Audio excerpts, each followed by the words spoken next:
Lula correu para o Supremo Tribunal Federal para pedir proteção, um guarda-chuva, contra as pautas bombas que o Senado Federal está jogando na sua cabeça. Ou ainda, numa outra imagem, Lula está afogando o país em dívidas, dívidas causadas por ele mesmo e agora aumentadas pelo Senado Federal. E à medida que a água está subindo, Lula pede uma boia para o Supremo Tribunal Federal.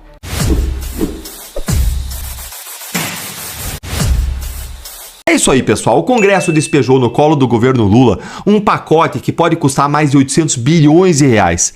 E eu vou te mostrar por que isso lembra demais o filme que derrubou a Dilma Rousseff. E se isso pode ou não levar também ao impeachment do próprio Lula. Mais ainda, eu vou te mostrar a reação do Lula, que diz tudo sobre como que o país é governado hoje. Olha então aqui comigo o que foi que o painel da Folha de São Paulo revelou hoje. Lula decide ir ao STF contra pautas bomba em nome da responsabilidade fiscal. Lula, que está fundando o país em dívida, não está nem aí para responsabilidade fiscal, agora vai para o Supremo dizer: sou um defensor da responsabilidade fiscal. Que hipocrisia! O presidente Lula ele bateu o martelo e decidiu que vai ao Supremo para impedir que as pautas bombas aprovadas pelo Senado entrem em vigor. Mas o que aconteceu, Deltan? Para você que não sabia disso, ontem o Davi Alcolumbre ele avançou em várias pautas bombas, tá aí ó, várias pautas bombas no Senado Federal e olha aqui o que a Folha de São Paulo trouxe. Um dia após ministros do governo Lula se reunirem com o presidente do Senado, Davi Alcolumbre, para pedir que ele segurasse a votação de propostas legislativas com impacto nas contas públicas, 3 pautas bombas avançaram na casa, 2 delas com custo de ao menos 170 bilhões de reais em 10 anos. Foram 3 projetos: renegociação das dívidas rurais, com impacto estimado em 140 bilhões de reais em 10 anos, o piso de R$ 13.662 para médicos e dentistas, na casa aí dos 47 bilhões de reais de impacto nas dívidas do governo, e a PEC da aposentadoria dos agentes comunitários.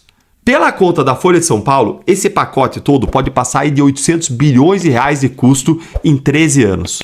E o tamanho do desespero do governo Lula foi retratado também nesta coluna aqui do Igor Gadelha, do Metrópolis. Olha aí comigo. Apavorado com a aprovação da proposta no Senado, o governo Lula procurou o presidente da Câmara, Hugo Mota, para tentar segurar a votação do projeto de renegociação das dívidas rurais na Câmara. Gente, todo mundo sabe que conhece o ambiente rural que o agro hoje está afogado em dívida. Por que está afogado? Porque o governo gerou uma crise fiscal que é gastar mais do que ganha. Isso faz com que os juros aumentem. E aí, com um juro de 15% ao ano, basta você ter um problema de plantação, de lavoura, uma chuva, um alagamento, você ter uma estiagem, um período de seca e você quebra. E aí o agro está quebrado com dívidas rurais, ele precisa renegociar. Vamos lembrar que o agro é responsável por 1/4 da riqueza produzida no país, 25% da riqueza produzida no país, e ele precisa de um pacote de salvamento. Fala aí, família, vocês estão assistindo os detalhes desse vídeo que o Brasil está virando praticamente uma Venezuela e estamos vivendo em momentos sombrios com esse desgoverno, que são escândalos atrás de escândalos. E o STF que vem rasgando a Constituição. Mas continue nesse vídeo, deixe o seu comentário, siga o canal e aperte o sininho. Mas o Lula, que não gosta do agro, chama ele de fascista, não quer dar. E segundo Igor Gadelha, Lula ficou aí muito chateado, principalmente porque senadores da própria base aliada ajudaram a aprovar esse pacote de resgate dos agricultores, tão importante. Quem acompanha a política há mais tempo já sabe de onde vem o desespero, porque o PT ele tem trauma quando o assunto é pauta bomba. A gente já assistiu a esse filme. Em 2015, o presidente da Câmara, Eduardo Cunha, que estava então rompido com o PT e com o governo Dilma, ele destravou pauta bomba atrás de pauta bomba para explodir as contas públicas da Dilma. A crise fiscal virou uma crise econômica e a crise econômica virou uma crise política.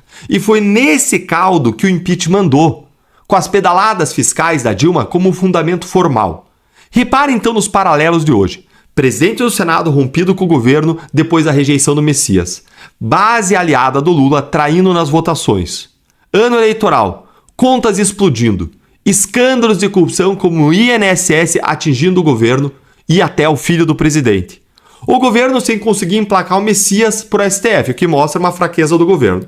Então o cenário, gente, é em grande medida parecido. Claro que o Lula não é inábil como a Dilma era, mas o cenário é parecido. Então o Lula vai cair, vai ser impeachado da mesma forma como a Dilma foi? Calma, Calma, porque aqui mora a diferença. E essa é a parte mais importante desse vídeo. A Dilma ela não tinha para quem apelar, para quem recorrer. Ela perdeu o Congresso e ficou sozinha, isolada. Já o Lula, ele perdeu o Congresso e ele foi correndo para quem? Para onde? Para o Supremo, com que eles têm uma aliança, uma lua de mel. E olha aqui o detalhe. Antes mesmo do governo ir lá e protocolar qualquer coisa, o decano Gilmar Mendes já tinha publicado isto aqui no X. O Congresso precisa demonstrar quanto custa e de onde sai o dinheiro previamente à aprovação de novos gastos. O Supremo possui jurisprudência pacífica sobre o tema. A ausência desses estudos prévios gera a inconstitucionalidade da medida legislativa. Ou seja, antes mesmo da bomba explodir, o decano do Supremo já fez algo surreal de absurdo. Ele foi para o X para dar pitaco na relação entre governo e Congresso e dizer que o Congresso pode ou não fazer. O que ele pode ou não fazer? Duas coisas que Gilmar está proibido de fazer. Porque a lei brasileira ela proíbe um juiz tanto de se manifestar sobre questões que pode vir a julgar no Supremo, como também proíbe de exercer atividade político-partidária. Mas o Supremo virou base aliada do governo Lula. E a mensagem do Gilmar foi um sinal claro para o mundo político de que o Supremo vai vir em socorro de Lula caso o Lula precise. E é claro que essa ajudinha e essa mãozinha do Supremo ela não vem de graça.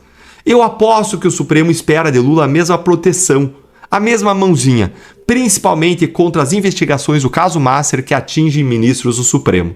E vamos lembrar que a origem, a culpa dessa crise fiscal não é do Congresso, não é do Senado, é do Lula, que não fez reforma administrativa, que gasta mais do que deve e que em ano eleitoral abriu as comportas dos gastos, mesmo sem ter equilíbrio das contas públicas, mesmo gastando muito mais do que o governo recebe. E aí ele aumenta imposto de tudo quanto é lado, de tudo quanto é jeito, e a conta não fecha. Agora eu quero te ouvir. Você acha que o Supremo ele vai salvar Lula de novo? Conta aí pra mim nos comentários, se inscreve no canal, clica no sininho das notificações, curte o vídeo, vem se tornar membro para receber nossas análises, caminhar com a gente de forma mais próxima e não esquece, deixa aí seu comentário, é valioso pra gente, eu gosto de saber o que vocês pensam. O que você acha dessa crise toda aí gerada pelo próprio Lula e agravada pela pauta bomba do Senado Federal? O Supremo vem em socorro, vão se abraçar, vão se proteger uns aos outros, vão caminhar abraçados e a gente vai se ferrar mais uma vez? Um grande abraço e até o próximo vídeo. Fala aí família, o que vocês acharam desse vídeo? Não esqueça de deixar sua opinião nos comentários e fuja da manipulação dessas grandes mídias. Até a próxima!